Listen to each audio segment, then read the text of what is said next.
윤석열 대통령이 광복절 경축사에서 제안한 이른바 담대한 구상에 대해 북한 김여정 노동당 부부장이 어리석음에 극치라며 거부 의사를 밝혔습니다.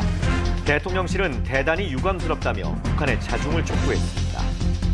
탈북어민 강제 북송 의혹과 월성 원전 경제성 평가 조작 의혹을 수사하고 있는 검찰이 대통령 기록관을 잇따라 압수수색했습니다.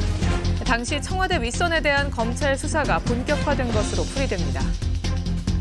코로나19 신규 확진자 수가 13만 명대로 집계된 가운데 사망자는 112일 만에 최다를 기록했습니다. 방역당국은 확진자 30만 명에도 대응 가능한 의료 체계를 준비하겠다고 밝혔습니다.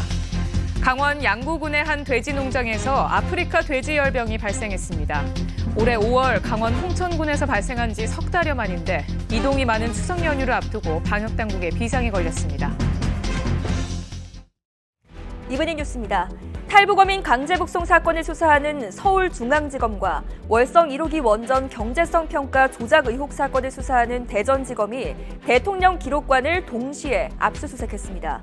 문재인 정부 당시 이른바 윗선을 밝히기 위한 수사가 본격화됐다는 분석이 나오고 있습니다.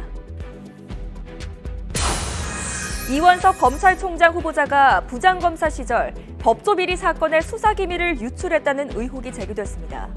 이 후보자는 수사를 성공해야 하는 입장에서 수사기밀을 밖으로 내보낸다는 건 있을 수 없는 일이라고 반박했는데 앞으로 인사청문회 과정에서 쟁점이 될 전망입니다.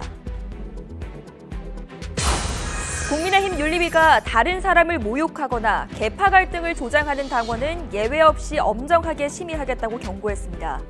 윤석열 대통령과 여권을 향해 연일 거친 발언을 쏟아내고 있는 이준석 전 대표를 겨냥한 것이란 관측이 나오고 있습니다. 북한이 김여정 노동당 부부장 명의담화를 통해 윤석열 대통령이 제안한 담대한 구상을 어리석음의 극치라고 비난하며 사실상 거부 의사를 밝혔습니다. 그제 북한이 발사한 순항미사일과 관련해서는 우리 군이 지목한 발사 지점이 틀렸다고 주장했습니다. 코로나19 신규 확진자는 하루 전보다 4만 명 가까이 줄었지만 사망자는 80명을 넘어 지난 4월 이후 최다를 기록했습니다. 방역당국은 아직 유행 증가세가 꺾이지 않은 것으로 평가하고 독거노인 등 취약계층 관리를 강화하기로 했습니다.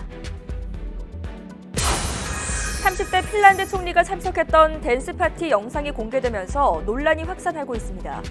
영상에서 코카인을 지칭하는 은어가 들렸다는 보도가 나오면서 총리의 마약 복용 의혹까지 제기됐습니다.